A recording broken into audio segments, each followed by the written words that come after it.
Telegrama. Vitor Ramil, Rua Francisco Ferrer, 161, apartamento 04. Deu meu endereço.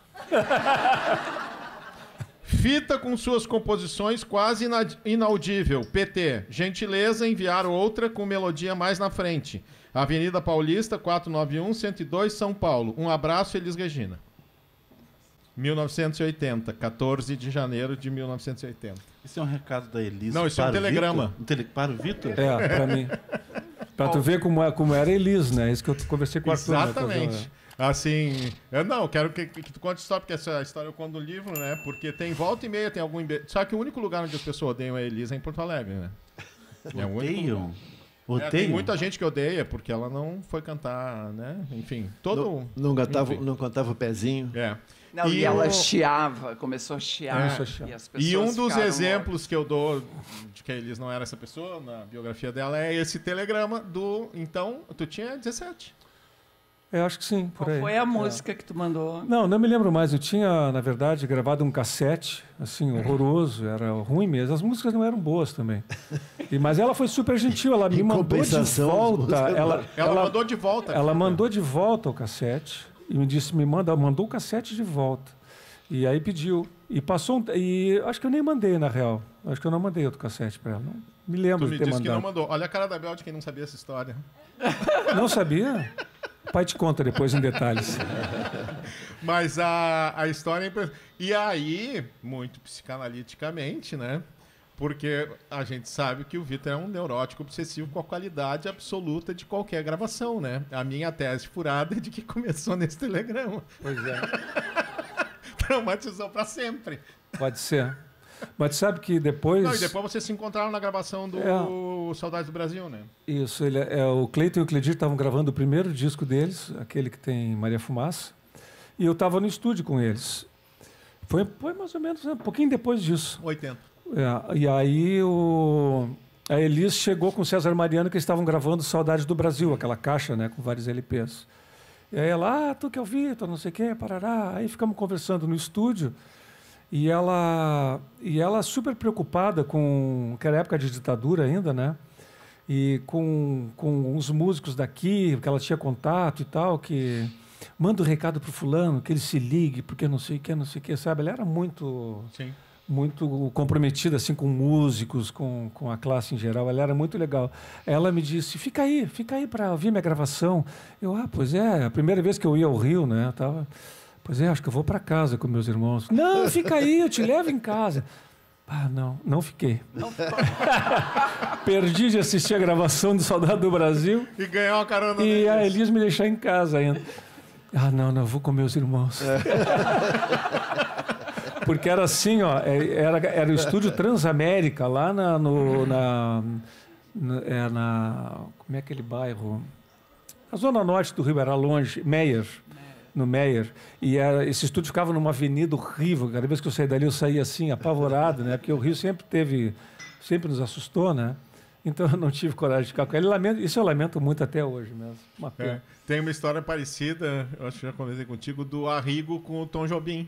Porque também o Tom Jobim, quando ouviu Clara Crocodilo, ele ficou doido com o Arrigo, porque eram as coisas que ele tinha estudado quando ele tinha 14, 15 anos, na escola da mãe dele, que o professor de música era o Cole Reuter. Sim. E aí, que era um cara que trouxe toda essa coisa da música tonal pro Brasil e tal, e o primeiro emprego que esse cara teve foi professor de música na escola da mãe do Tom Jobim, quando o Tom Jobim tinha 14, 15 anos, foi o primeiro professor de música do Tom Jobim. E aí o Tom Jobim virou o chato do Arrigo, todo mundo que ia na casa dele, ele mostrava o disco do Arrigo, ouve aqui, e aí o Arrigo ligou para ele do Rio, mentindo que estava em São Paulo. O Tom Jobim convidou ele para ir para casa dele e ele ficou com vergonha e não foi. É mesmo? O Arrigo não foi? Não foi. Eu achei que ele tinha ido essa história. Não foi. E com a Elis a mesma coisa também. A Elis começou a falar muito dele, que ele era maravilhoso e tal, não sei o quê. E aí saiu uma entrevista dele logo em seguida, ele dizendo, não, a Elis comentou que gosta muito das minhas coisas, e os caras botaram na matéria sem a Elis ter dito pra ele, sem ele ter dito pra elas, que a Elis tinha dito que ia gravar uma música dele. Daí ele ligou pra Elis de tão constrangido e disse, olha só, eu não falei aquilo na entrevista, tá? E eu também não quero que tu grave uma música minha. Bem jeitoso, né? Pois Dá uma salva de palmas para Rigo Barnabé, então. Pois é.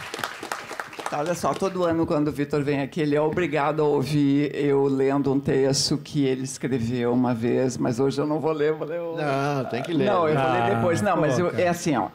Quando ele lançou o Songbook, que era um projeto colaborativo, então tinha uma comunicação com os colaboradores, né?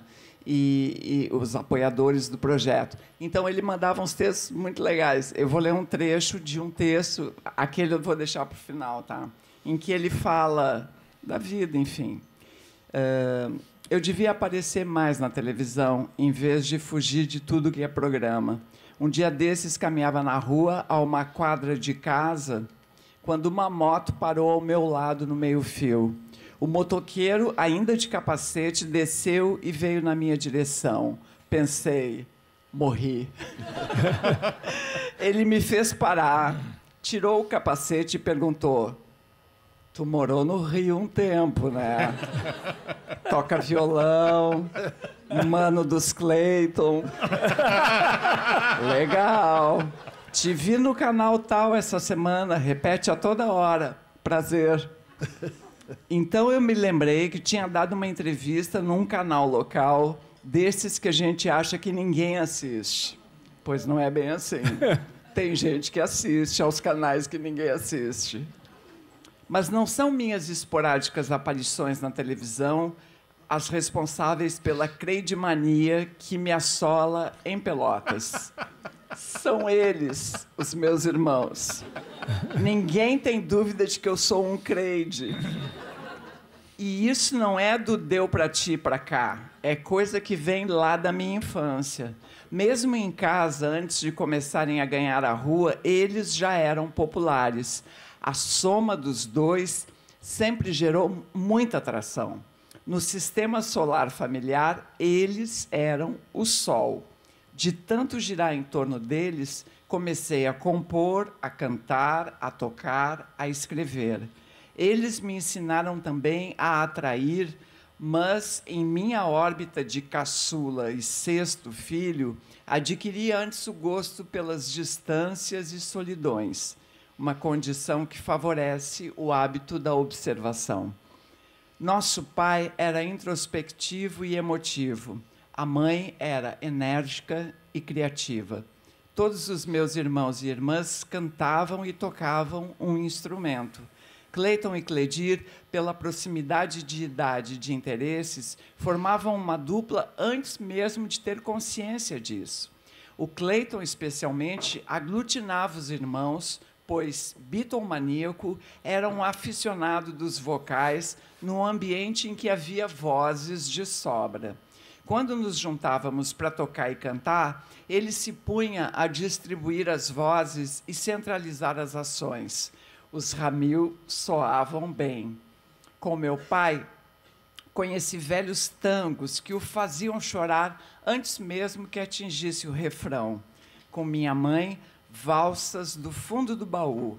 Voa, minha linda borboleta, voa, laraiá, laraiá, e coisas de Francisco Alves ou Vicente Celestino, que minha avó já gostava.